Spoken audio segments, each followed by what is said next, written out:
We have a huge Chicago Bulls trade update as they are now linked to a 3-time NBA All-Star.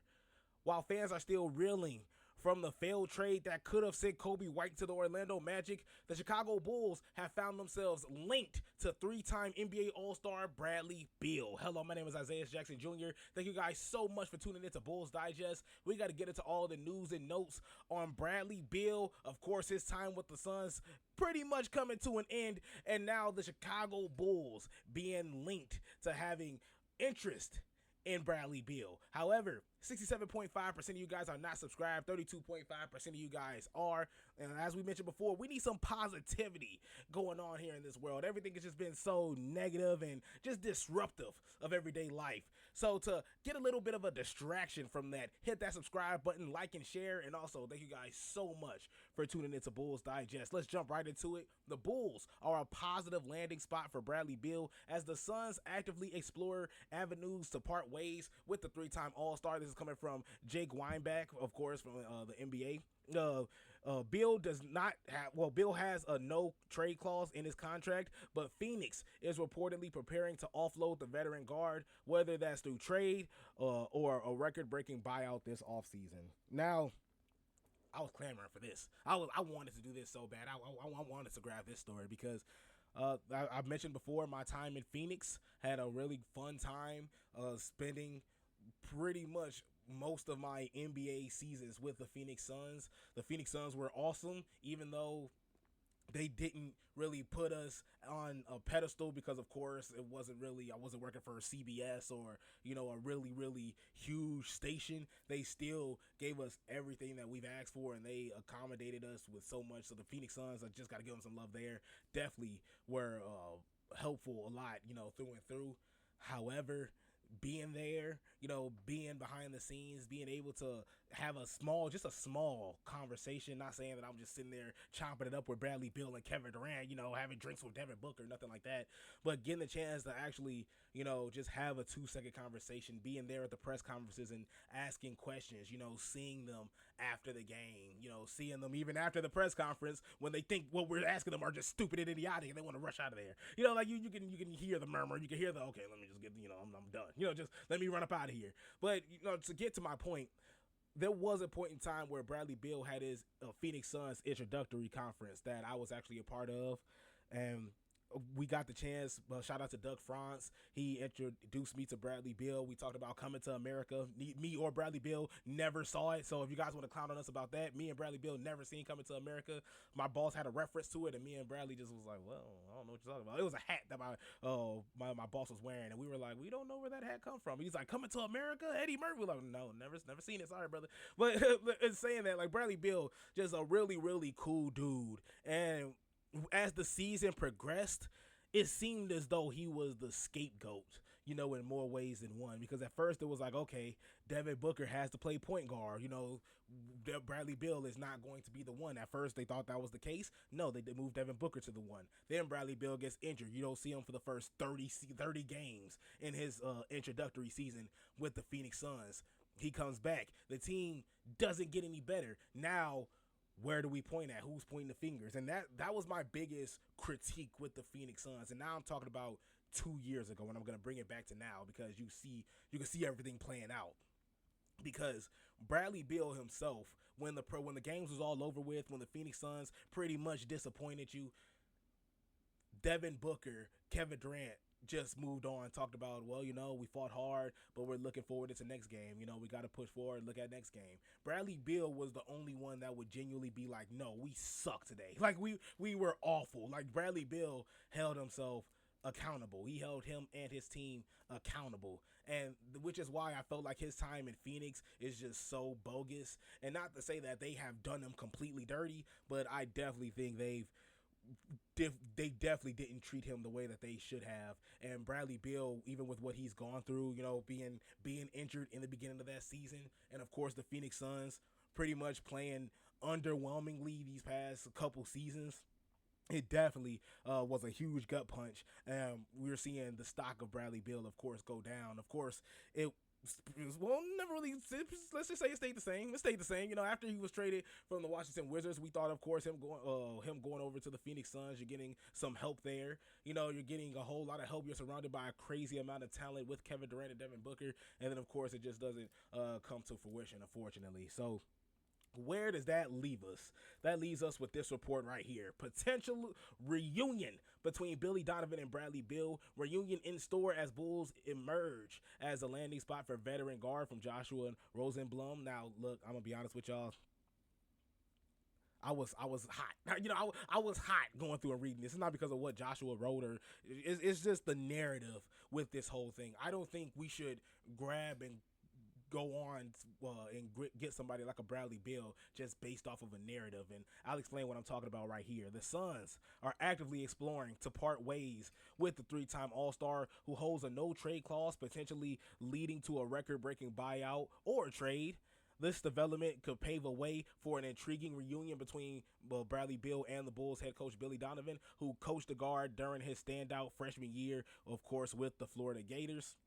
Now, during this 2011-2012 season, Donovan, a two-time national champion as a coach, guided a young Beal to a national prominence with the Gators. Beal, a highly touted recruit from Missouri, averaged 14.8 points per game and earned the SEC All-Freshman Team honors and a first-team All-SEC selection under Donovan's tutelage. Now, we're talking about, 14 years ago? We're talking about 13, 14 years ago. This is why I don't want to base getting somebody like a Bradley Beal just based off of a narrative. First off, I love Bradley Beal.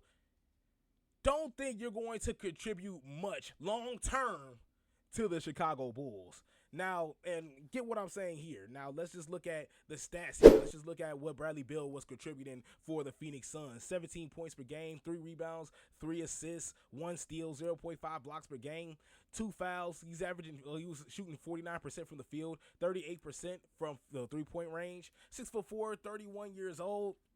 Of course, 41% on all corner threes. 87% of his threes are assisted. Of course, 38% of all shots are threes. Don't get me wrong. Bradley Beal is still nice. Bradley Beal is still good. I'm not going to put anything against Bradley Beal. It's just the fact that the Chicago Bulls are still working to go young. They're still working on the youth on this team. You're not getting any younger bringing Bradley Beal on. And, of course, what you're trading, especially for what you're going to trade away for Bradley Beal. Love me some Matt Ishbia. When Matt Ishbia came in, man, I thought that man was bouncing off the walls. For wrestling fans, reminds you of Tony Khan a little bit. Tony Khan is just a businessman, an owner of a wrestling promotion that just bounces off the walls, talks 1,000 miles a minute. That's Matt Ishbia with the Phoenix Suns. Does great work. He's always in win-now mode. You can tell by the recent moves and the recent trades that he's done in the past a couple years that he's been the owner. When you see what he would want, if you saw what he would ask for in a Bradley Beal trade, you wouldn't want that. Like you wouldn't, as a Chicago Bulls fan, as a Chicago Bulls employee, whoever is in that front office, you wouldn't want to make that move for Bradley Beal. And that's just me. I know that could be speculation, but I'm just telling you how I see it when you see Matt Ishbia, and of course, looking at the trades and the roster moves that he's done. If you if you don't believe me, if you don't want to look at the Phoenix Suns, look at the Phoenix Mercury. I covered the Phoenix Mercury as well. Both teams, dramatic shift as soon as Matt Ishbia entered into the organization. Now, of course, I'm speaking like this is a Phoenix Suns digest, but I just wanted to give you just a little bit of experience of what I saw and where I'm basing my thought process at, just based off what I saw in the last 4 years of being with the Phoenix Suns, and of course the Phoenix Mercury as well. And that time together showcased Beal's scoring prowess and basketball IQ, laying the foundation for his eventual number 3 overall selection by the Wizards in the 2012 draft. Donovan's mentorship was pivotal, blending discipline with creative playmaking that shaped Beal's early career. Now with the Bulls looking to bolster their roster, a reunion could leverage their established chemistry. Yes, they're looking to bolster their roster. Now, if you're talking about a simple Nikola Vucevic for Bradley Beal, which I not happening. I don't think that's still suitable in itself because we're looking at Bradley Beal. Bradley Beal is still dealing with a couple of injuries that, honestly, when you're looking at it, it just seems like he just couldn't bounce back from. Yes, he had some amazing games out there in Phoenix, but when it was all said and done, of course, going through the tail end of the season, the back problems started coming up, the knee problems started arising for Bradley Beal. Not saying that he can't finish a full season, not going to go that far, but I wouldn't want to risk anything like that for Bradley Beal, especially for a guy that's getting up there in age, instead of having a really, really youthful team that you can build around and you're seeing what works. And especially with a really, really stacked guard room that you have right there. And we already brought this up as well. Bradley Beal didn't play the one, or at least the Phoenix Suns swore up and down for the life of them. They just needed a point guard. We need a point guard. We need a point guard. I was totally against that thought, but with Bradley Beal there, they just didn't want him to play the one. He just wasn't a point guard for the Phoenix Suns. Of course, not going to happen for the Chicago Bulls, especially when you have the 1-2 punch in Josh Giddey and Kobe White. Now, where you want to move Josh Giddey, however you want to rotate that lineup, that's how Billy Donovan is going to do it in his favor. But Bradley Beal has also come off the bench for the Phoenix Suns. Wasn't a fan of that either. And so you're seeing a bunch of negatives here, and also throw another negative here. Even back in February, and this is also reported as well, Bradley Beal had came out and said that, look, I have a no trade clause. He wants to go to a winning team, and especially wants to go to a warm climate. Don't think that's Chicago right now. I don't necessarily think that's the Chicago. That's where Bradley Beal needs to be right now, is in Chicago, especially if that's what you're asking for. I understand Billy Donovan and Bradley Beal had a great tenure in Florida. I understand that Billy Donovan got the best out of Bradley Beal at that time, but we're talking about 2011, my brother. We're not talking about 2024, 2025 going into the 2025, 2026 season. We're not talking about that.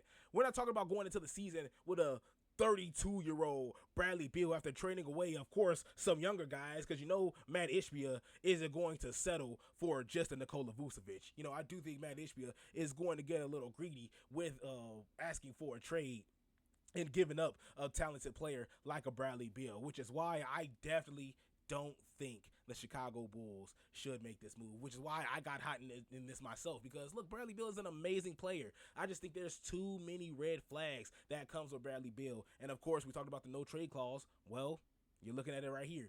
Bradley Beal said himself, he wants to play for a winning team, man. Doesn't want to be in a cold weather city. That you're gonna be insanely cold in December, my brother. January, February, of course, once you hit the Windy City. Bradley Beal's gonna hate it. He's gonna absolutely hate the Chicago weather. And so just bunching all of this all into one. It's just from experience and from what I've seen, and of course from comments from Bradley Beal and the structure of the team itself.